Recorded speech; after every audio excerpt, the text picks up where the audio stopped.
Amém? Abra sua Bíblia comigo para o Evangelho, Mateus, capítulo 16.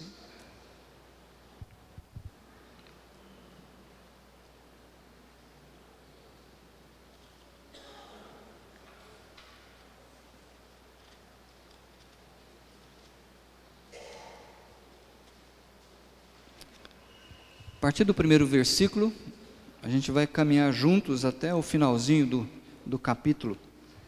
Mateus, capítulo 16.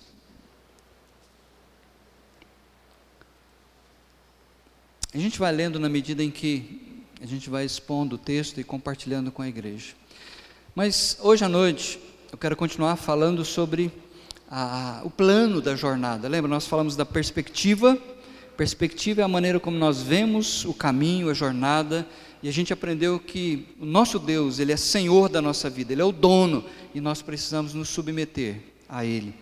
Nós vimos as pessoas que fazem essa jornada, e nós vimos que as pessoas são os eleitos de Deus, aqueles que Ele chamou em Cristo Jesus, que Ele perdoou, salvou, são pessoas, um povo exclusivo de Deus. E já 3 vezes estamos tratando desse plano da jornada.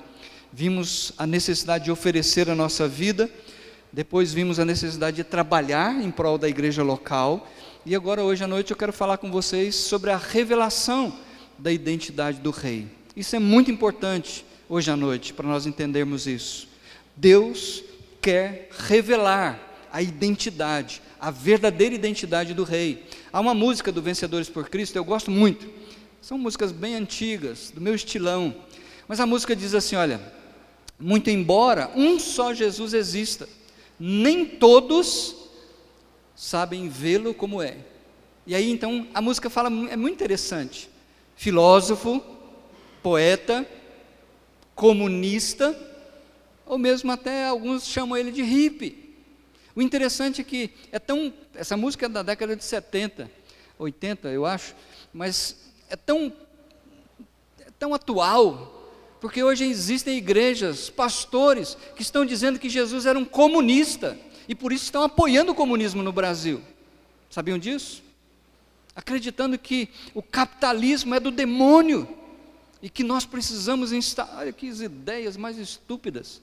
As pessoas, elas não têm como negar a historicidade de Jesus. Tentaram fazer isso de várias formas. Mas vira e mexe um artefato aqui, outro ali, acabam mostrando que Jesus de fato foi um ser, uma pessoa que viveu há muitos anos atrás. Então eles não podem negar a historicidade de Jesus. O que eles fazem? Eles tentam dar uma opinião acerca da identidade dele. Então diz que ele foi um cara, um filósofo, ou ensinou ética, ou vai por aí afora. Olha que interessante, nesse capítulo, os líderes religiosos também não entendem e não sabem a identidade de Jesus.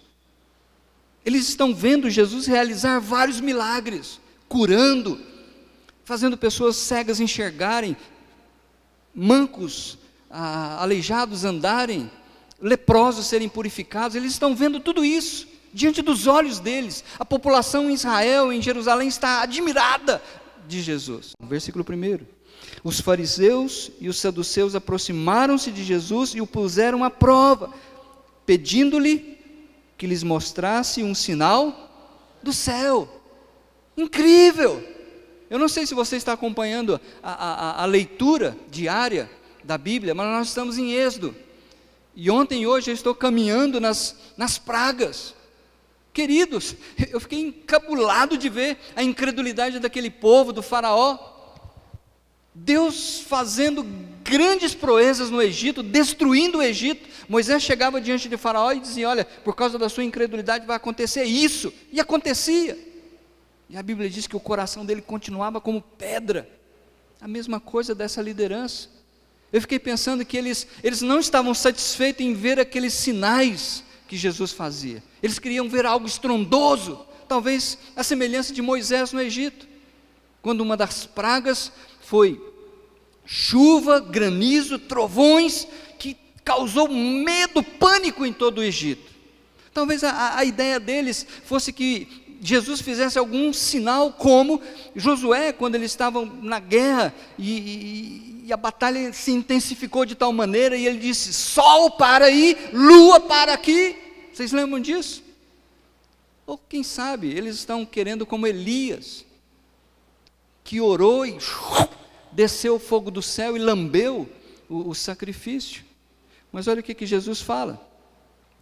Vocês olham para o tempo, né, e vocês sabem quando vai chover, quando vai vir tempestade e tal, mas olha no versículo 4, Jesus fala para eles assim: olha, uma geração perversa e adúltera pede um sinal milagroso, mas nenhum sinal lhe será dado, a não ser o sinal de Jonas. Jesus está dizendo: olha, Jonas é como uma figura emblemática do que vai acontecer comigo. Esse vai ser o grande sinal para Israel e para o mundo inteiro. Assim como Jonas esteve 3 dias e 3 noites no ventre de um peixe, no fundo do mar, simbolizando a sua morte, e depois o peixe o vomitou na praia, simbolizando a ressurreição. Jesus está dizendo: esse vai ser o único sinal para essa geração perversa, adúltera, incrédula. Então Jesus deixa aqueles líderes e começa a andar com os discípulos, e ele fala o seguinte para eles: olha, cuidado, fiquem atentos com o fermento dos fariseus e saduceus.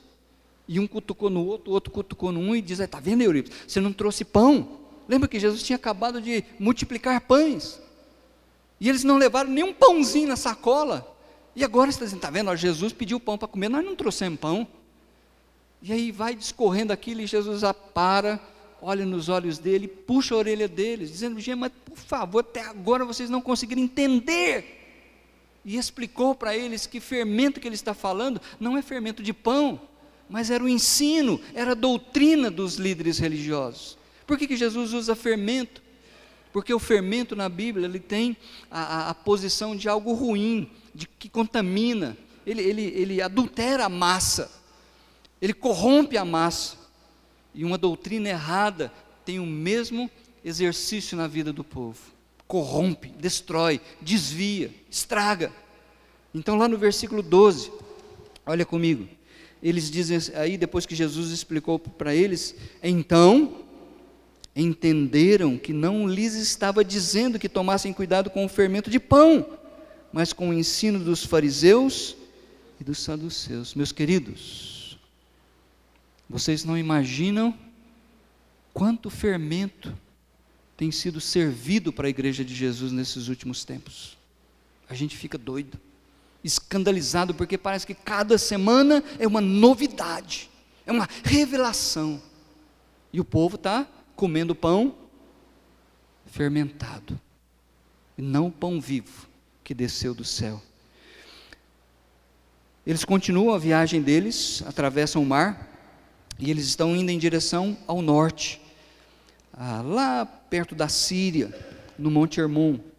Chegando Jesus à região de Cesareia de Filipe, perguntou aos seus discípulos: quem os outros dizem que o Filho do Homem é? Então para aí comigo um pouquinho. Cesareia de Filipe ficava lá no norte, era uma cidade de gentios, uma cidade incrédula, uma cidade idólatra. Havia uma divindade adorada naquele lugar. Essa divindade era chamada de Pan, na mitologia grega. Ele tinha metade homem, chifres de bode, e a metade era de bode. E o interessante que eu achei, que essa cidade, ela é chamada de Banias, na língua deles lá.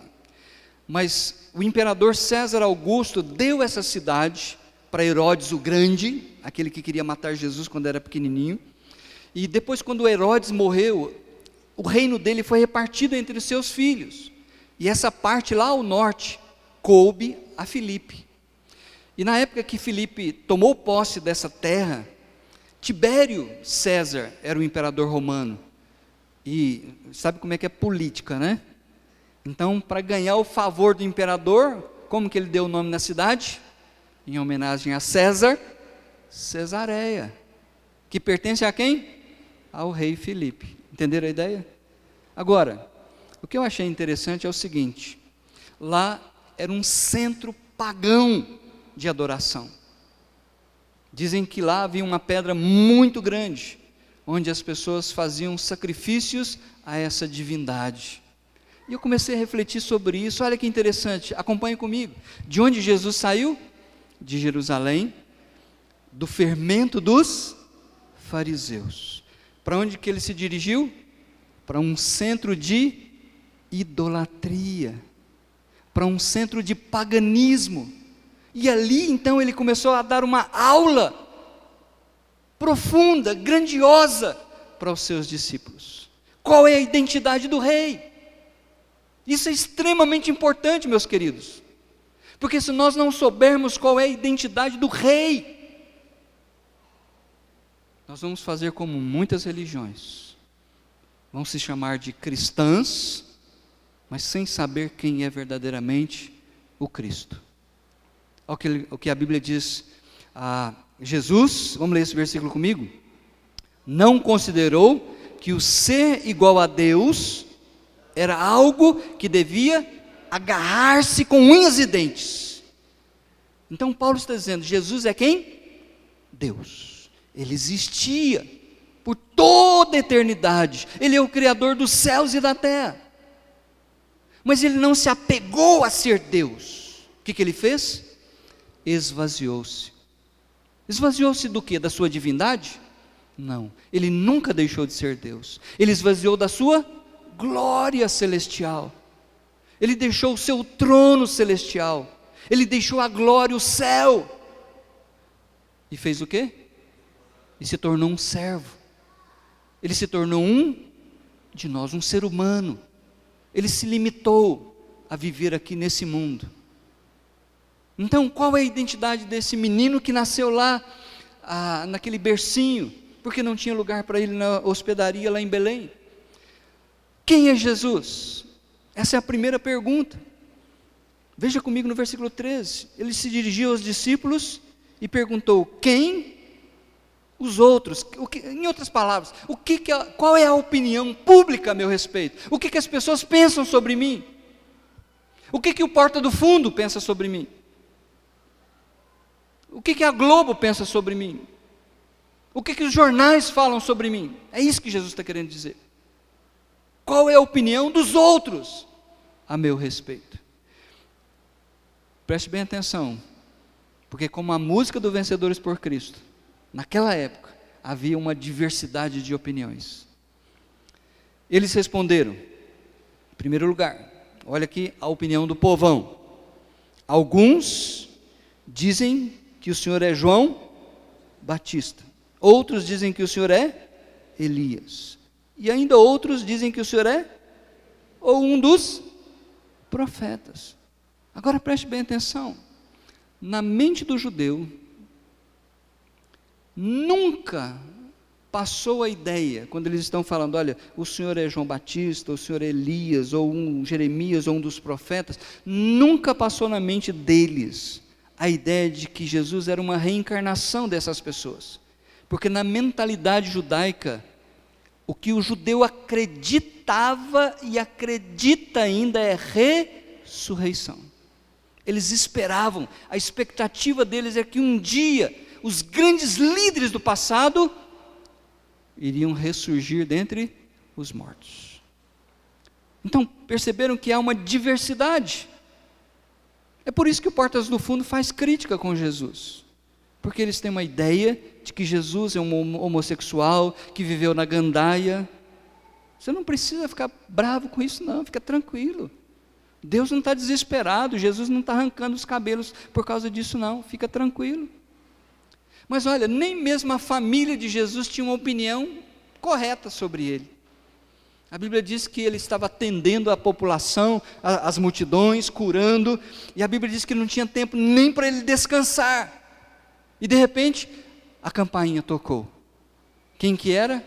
Maria com os irmãos de Jesus. O pai não é mencionado, possivelmente nessa época José já deveria ter morrido. Mas o que é interessante é que a campainha tocou, a dona da casa foi abrir a porta, e a família de Jesus veio buscá-lo, porque achavam que ele estava doido. que ele estava tantã, porque ele dizia que ele era o Messias, o filho de Davi. Mas olha, os próprios líderes religiosos tinham uma ideia totalmente absurda e equivocada. Lembra quando Jesus curou um cego de nascença? O que eles falaram? Esse camarada aí, ele cura pelo poder de Beelzebu. Agora eu quero chamar a sua atenção, porque Jesus então volta a olhar nos olhos dos seus discípulos.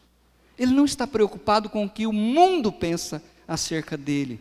Jesus sabe quem ele é. Ele não está desesperado, ele não tem problemas emocionais com isso. Ai, meu Deus do céu, e agora? Está tranquilo. Mas ele olha agora nos olhos dos seus discípulos. E ele faz a seguinte pergunta, versículo 15. E vocês? E vocês? Você? Essa pergunta é para mim, é para nós. E vocês? Perguntou Jesus. Quem vocês dizem que eu sou? Jesus não está preocupado com as pessoas lá do mundo. Jesus está interessado na vida dos seus discípulos. Porque ele sabe que os discípulos precisam ter uma opinião, uma ideia correta acerca da sua identidade. Agora, quem é que pode dar a resposta correta? Aí que é difícil. Quem pode dar a resposta correta? Versículo 16, olha comigo. Simão Pedro respondeu: Tu és o Cristo, o Filho do Deus vivo. É por isso que o cara é o Papa. Não é, Maria? Não é não. Pedro, ele falou isso não é porque ele era mais sabichão do que os outros, não é porque ele refletiu, não é porque ele estudou teologia, não é porque ele falou, não, mas por causa disso, por causa daquilo, a ideia, a conclusão que eu chego é que Jesus é o Messias, Ele é o Filho de Deus. Não foi isso.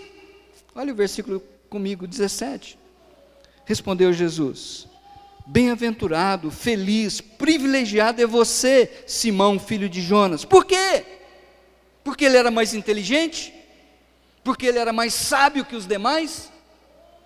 O que diz a Bíblia? Porque isto não lhe foi dado, ou não lhe foi revelado por homens, por carne ou sangue, mas por meu Pai que está nos céus. Preste atenção. Quando Pedro diz, olha, tu és o Cristo, a palavra Cristo, na língua grega, é a mesma palavra Messias, no hebraico, que é a mesma palavra ungido, no português. É a mesma coisa. Os reis davídicos, todos eles eram Messias, eles eram ungidos. Lembra de Davi? Jovem ainda, Deus rejeitou Saul e mandou Samuel ir lá na casa de Jessé fazer o quê? Ungir Davi. E todos os descendentes de Davi, todos os reis de Israel eram ungidos. Profetas eram ungidos. Sacerdotes eram ungidos. Então, quando Pedro está dizendo, tu és o Cristo, ele está reconhecendo que Jesus é um ungido de Deus. E quando ele diz, tu és o Filho do Deus vivo, sabe o que ele está querendo dizer com isso?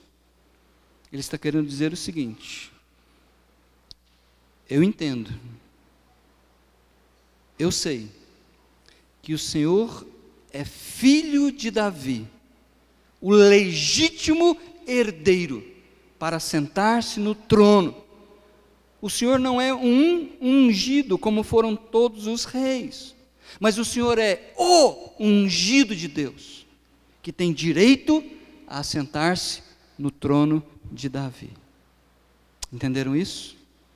Agora, a resposta de Jesus para Pedro é maravilhosa. Ele está dizendo, Pedro, baixa a bola, Pedro, porque você respondeu isso, e está certo o que você falou, não é porque você é mais inteligente, não é porque você é o primeiro Papa. mas porque você recebeu uma revelação de Deus. Preste bem atenção. Pare um pouquinho aí para você prestar atenção. Segura, não vai no banheiro agora não, porque isso é muito importante.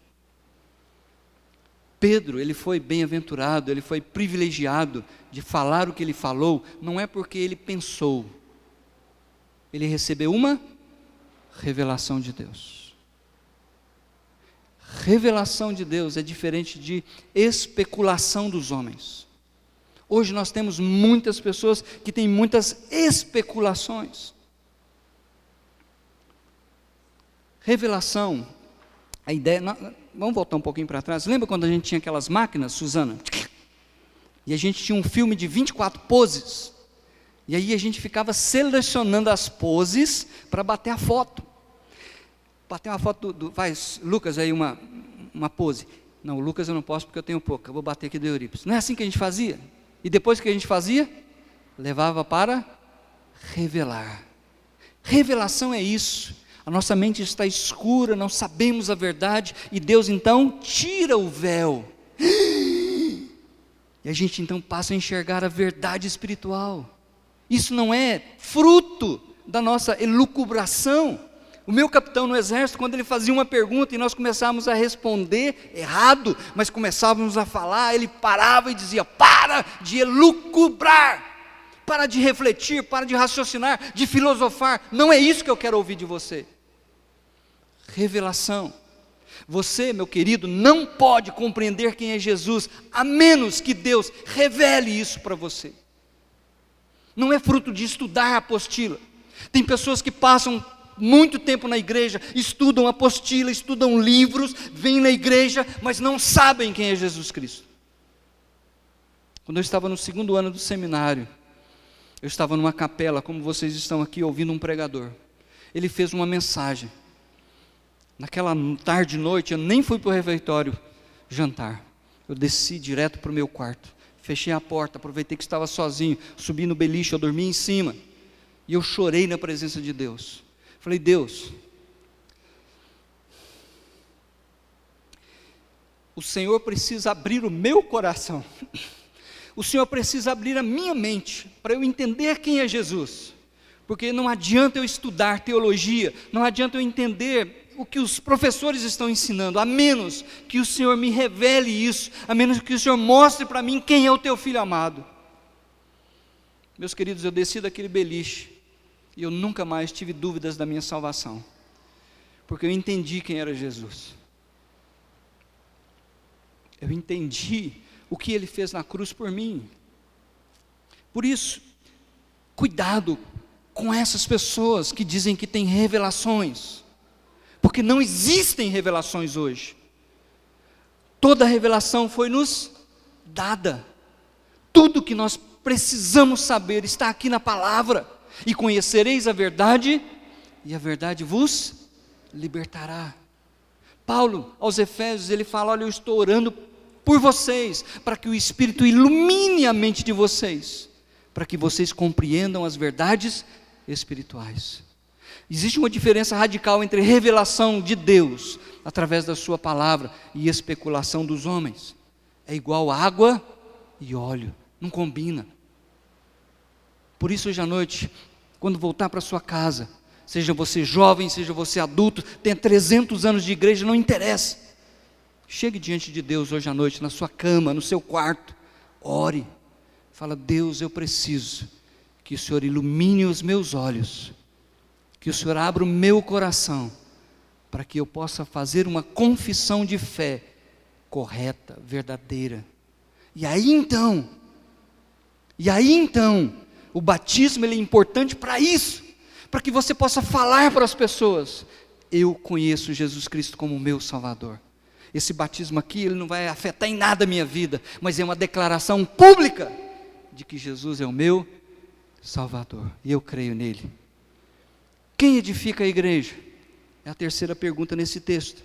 Versículo 18, ele diz: e eu lhe digo, que você é Pedro, e sobre esta pedra edificarei a minha igreja. Existe uma disputa muito grande sobre quem é essa pedra, sobre a qual está edificando a igreja. A teologia romana diz que é Pedro, e por isso ele é o primeiro Papa. Eu não vou gastar todo o meu sermão para explicar isso para vocês, eu já expliquei outras vezes, mas uma outra oportunidade eu explico. Mas eu penso que não está falando necessariamente que Pedro é o primeiro Papa, não existe a indicação na Bíblia sobre isso. A primeira interpretação é que pode ser Pedro. Jesus está dizendo com Pedro assim: olha Pedro, eu estou dizendo que você é Pedro, assim como você fez uma confissão adequada a meu respeito, e sobre esta pedra eu edificarei a minha igreja. Alguns estudiosos dizem o seguinte: quando Jesus conversou com Pedro, ele não estava conversando em grego, ele estava conversando em aramaico, e em aramaico só existe uma palavra para pedra, Kéfos. Te digo que você é Kéfos, e Kéfos eu vou edificar a minha igreja. O importante é quem edifica a igreja, é o Senhor Jesus Cristo. Eu edificarei a minha igreja. Não é o pastor, não são os presbíteros. Quem edifica a igreja é o Senhor Jesus Cristo. É por isso que nós precisamos dele, porque ele é capaz de edificar a nossa fé, ele é capaz de edificar a sua igreja e prepará-la para que o dia em que ele voltar, ele vai levar essa igreja pronta, preparada para o encontro celestial com ele. Agora olha que interessante, ele falou: olha, eu edificarei a minha igreja, e que mais? As portas do inferno não prevalecerão contra a igreja. Aí muitas pessoas falam assim: portas, naquela época, portas era o lugar onde as pessoas reuniam para tomar decisões, tal. Portas do inferno, é lá no inferno, tem uma porta também de decisões, o capeta senta ali com os seus diabos e toma decisões quanto a... Preste atenção, o que ele está dizendo? Olha, portas do inferno é uma referência à morte, e o que ele está dizendo é: meus queridos, não tenham medo da morte. Ele está falando para os seus discípulos em primeiro momento, dizendo: olha, vocês vão ser perseguidos, muitos de vocês vão ser martirizados e mortos, mas não temam aqueles que podem matar apenas o corpo, temam antes aquele que pode fazer perecer no inferno, tanto o corpo como a alma. Então, a gente deveria dar um amém, e dizer: eu não temo a morte, porque Jesus garantiu que a morte não vai me reter, que a morte não tem autoridade sobre mim, porque as portas do inferno não prevalecerão contra ela. Em terceiro lugar, outra confusão na mente de muitas pessoas, ele diz: olha, e eu lhe darei as chaves do reino. Muitos pastores acham que essa chave é a autoridade para você proclamar prosperidade e fazer seu povo ficar rico. O que Jesus está dizendo: Pedro, eu estou dando a você, e não só a você, a gente vai ver isso agora mesmo. Eu estou dando para você, para os discípulos e para todos aqueles que se tornarem meus discípulos, essas chaves que podem abrir o reino dos céus àqueles que ouvem a mensagem da salvação. Hoje à noite eu estou aqui com a chave, porque essa chave representa o evangelho pregado. Eu estou falando que Jesus morreu por você, eu estou falando que ele pagou o preço na cruz do Calvário, e o reino dos céus pode ser aberto para você hoje à noite, ou ele pode continuar fechado. Por que eu digo que Pedro foi privilegiado? Atos capítulo 2, quem é que pregou o primeiro sermão cristão? Pedro. Quantas pessoas se converteram? 3.000. Tiago, ele foi até Samaria. Filipe, ele foi até Samaria, ele pregou para os samaritanos entenderam. Capítulo 10 de Atos, Pedro foi na casa de um gentio chamado Cornélio. Pedro, com as chaves do evangelho na mão, pregou o evangelho. Cornélio e toda a sua casa se converteu. É isso que Deus está dizendo. dar-te-ei as chaves. Cada um de nós que crê no Senhor Jesus tem essas chaves nas mãos, não é para que você tenha poder, é uma responsabilidade, para que a gente possa anunciar que Jesus Cristo é o Filho de Deus que veio, que morreu na cruz e que venceu a morte por cada um de nós. Olha aqui comigo, versículo 19, e lhe darei as chaves do reino dos céus, o que você ligar na terra, terá sido ligado nos céus, e o que você desligar na terra, terá sido desligado nos... Agora vai uma página para frente, capítulo 18, desculpa.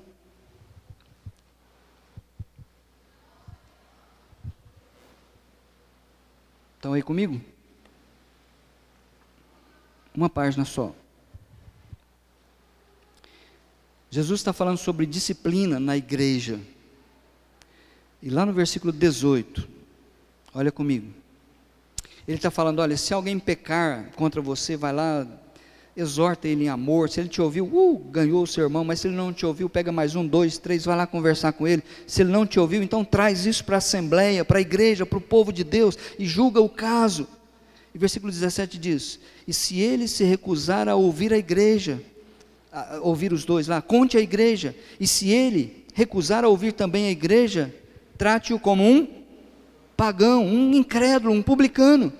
E aí então ele diz assim, olha, digo-lhes a verdade, tudo o que vocês, não Pedro, vocês, igreja, ligarem na terra, terá sido ligado no céu, e tudo que vocês desligarem na terra, terá sido desligado no céu. Todas as pessoas estão ligadas à condenação, não é isso que a Bíblia ensina? Ou não? Todos estão debaixo do pecado, todos estão ligados à condenação. Você prega o evangelho, se a pessoa disser, estou nem aí, o que acontece com ela? Ela continua ligada à condenação. Mas e se a pessoa é iluminada, revelada por Deus, que Jesus é o Salvador? Ela é desligada da condenação, ela passa da morte para a vida. Quantos aqui já foram desligados? Entenderam a ideia? Vamos em frente. Como que nós entendemos a missão de Jesus?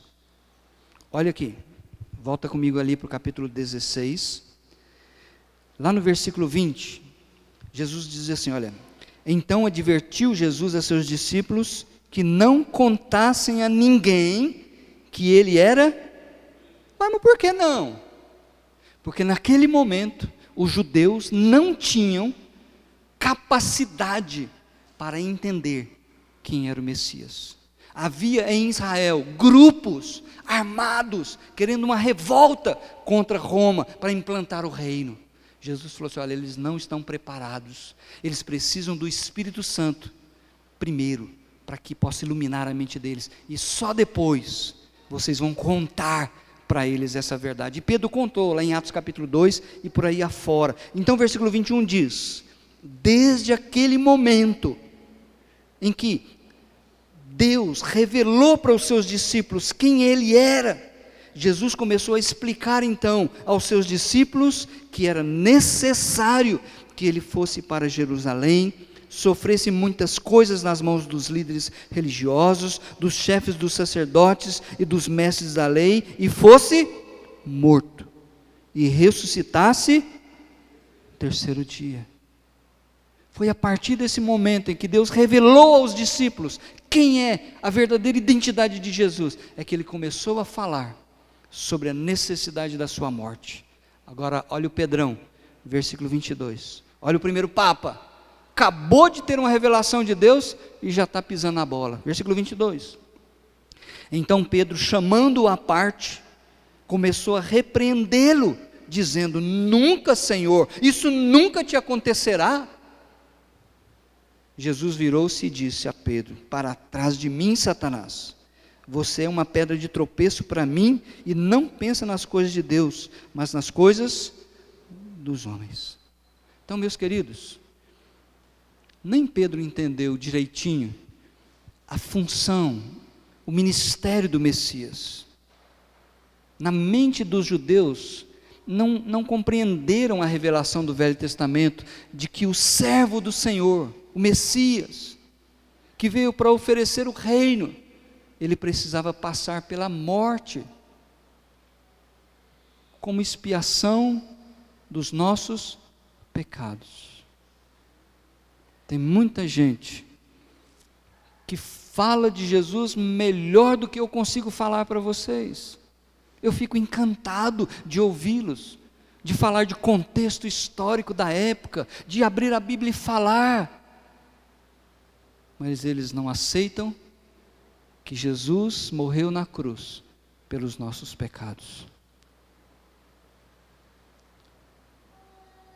Todas as figuras do Velho Testamento apontam para a morte, desde o jardim do Éden, quando Adão e Eva pecaram e foram banidos da presença de Deus, Deus chamou os dois, eles tinham feito roupas de mato lá para tentar cobrir a nudez deles, e Deus então matou um animal, sacrificou um cordeiro, e através da pele desses animais, fez roupa para eles, Deus cobriu. Essa é a palavra hebraica para cobertura de pecados, capar. Quando o sangue de Jesus é derramado na cruz, existe a provisão para cobrir os nossos pecados. Então, quando Deus olha para nós, Ele não vê pecado, porque existe uma cobertura. Faça a sua jornada valer a pena. Você já fez alguma viagem que você se arrependeu? Não, por que eu estou aqui? Quando eu era menino, eu fui lá em Araguari. Minha irmã era casada, a minha irmã Maria, que faleceu, era casada com um camarada que ele era motorista de uma empresa. E ele ia levar uma excursão lá em Caldas Novas. Eu nunca tinha ouvido falar desse trem. Era moleque de tudo. E ele falou para Maria assim, pode levar o Tiãozinho? Ela falou, pode, ele vai gostar, água quente. E eu fui. Eu até contei essa história para o Samuel. Chegando lá, de madrugada, não lembro as horas, nós tivemos que dormir no ônibus até às 7 da manhã, porque o CTC era o único clube que tinha em Caldas Novas, só abria às 7 horas da manhã. Quando abriu, a galera foi para lá, e o Tiãozinho ficou sozinho. Não vi meu cunhado. Passei o dia todo com fome. O dia. Quem já foi em Caldas Novas sabe que você... Quantas horas? 8 horas. Aí você vive lá, quantas horas? 8 e 5. Não é assim? Parece que as horas não passam em Caldas Novas. Agora imagina isso para um menino. Tem muitas pessoas, meus queridos, que estão fazendo uma jornada furada. Uma jornada que não vale a pena. Porque não creem em Jesus, o Filho de Deus. Nenhuma jornada será bem sucedida sem essa compreensão de que Jesus é o Messias, o Filho de Davi. Foi só depois da ressurreição que a ficha caiu. Foi só depois da ressurreição, os discípulos com medo, é que Jesus apareceu para eles e falou, Tomezão, vem cá, põe a mão aqui, oh Deus meu, foi só depois que o Espírito Santo os ajudou a compreender o que era ressurreição. A conclusão da música do VPC é muito legal, se você tiver a oportunidade de ouvir essa música, você ouça depois. Lembra que ele falou no início da música que tem muitas pessoas, embora haja só um Jesus, mas que pensam nele de maneiras diferentes. Profeta, comunista, hippie, e vai por aí afora que a minha mente já até esqueceu.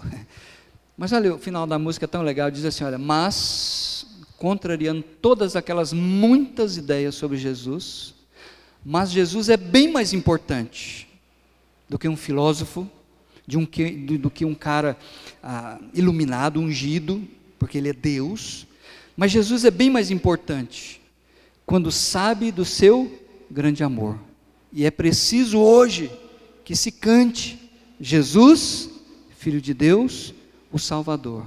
E aí então ele termina declarando a sua fé. Ele diz assim, olha, caminho estreito, eu vi a cruz. Ele foi conduzido à cruz. Ele olhou para a cruz e agora, revelado por Deus, ele entendeu quem é Jesus, quem é aquele que morreu por ele.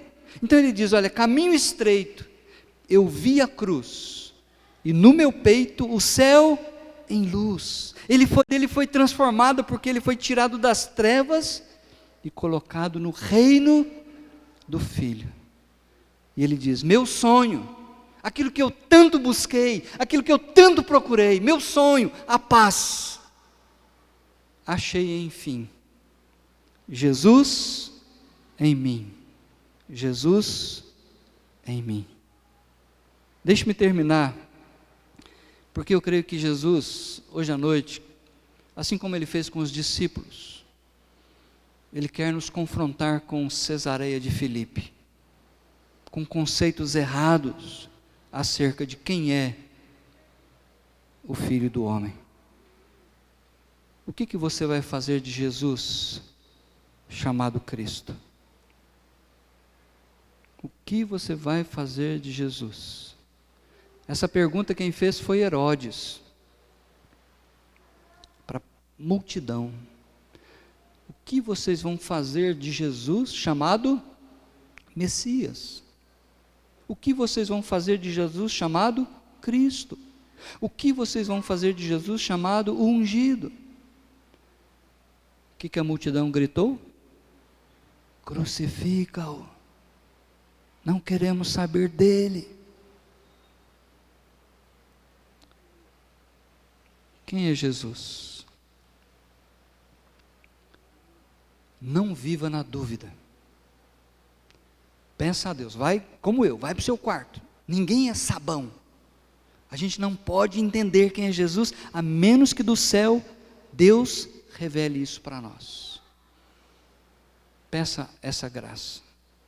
E eu termino com 5 aplicações. Primeiro, faça valer a pena a sua jornada. Todos nós estamos numa jornada. Algumas não vão valer a pena. Mas faça a sua jornada valer a pena. Segundo, confesse Jesus como um ungido de Deus, que morreu por você e ressuscitou. Ele é o Salvador. Nós estamos planejando um batismo daqui a alguns sábados. Talvez seja a grande oportunidade de você, publicamente, dizer isso. Eu fiz isso uma vez. Eu entrei nas águas e dei testemunho de que Jesus era o meu Salvador. Você pode fazer isso também. Não tenha medo de morrer. Não tenha medo de morrer. Você é uma pessoa singular para Deus. O seu corpo é singular para Deus. Deus prometeu que no dia da sua morte, o seu corpo vai descansar, o seu corpo vai dormir, na expectativa de que esse corpo será ressurreto dentre os mortos. E você, que dá vida para esse corpo, o seu espírito, vai para onde? Para o céu. No momento que você bater as cachuletas, pá, você está vendo Jesus. Lá de camarote, você vai olhar todo mundo chorando por você. E dizendo, ai, como o Titão era bom. Ai, não, eu quero ser bom agora. Depois que eu morrer, não vem fazer esse tipo de oração, não. Entenderam a brincadeira? Não tem medo de morrer não, gente. Todos nós iremos morrer. Mais cedo ou mais tarde. Mas nós temos a promessa maravilhosa de Jesus: as portas do inferno não prevalecerão contra minha igreja. E por último, cadê as chaves? Cadê as chaves? Cadê as chaves? Pega aí a chave. Todos nós somos discípulos. Todos nós temos essa chave. A gente não pode convencer ninguém a entrar, porque isso é obra do Espírito Santo. Mas nós podemos anunciar. Nós podemos chamar. E quem puder crer, crerá, para a glória de Deus. Amém?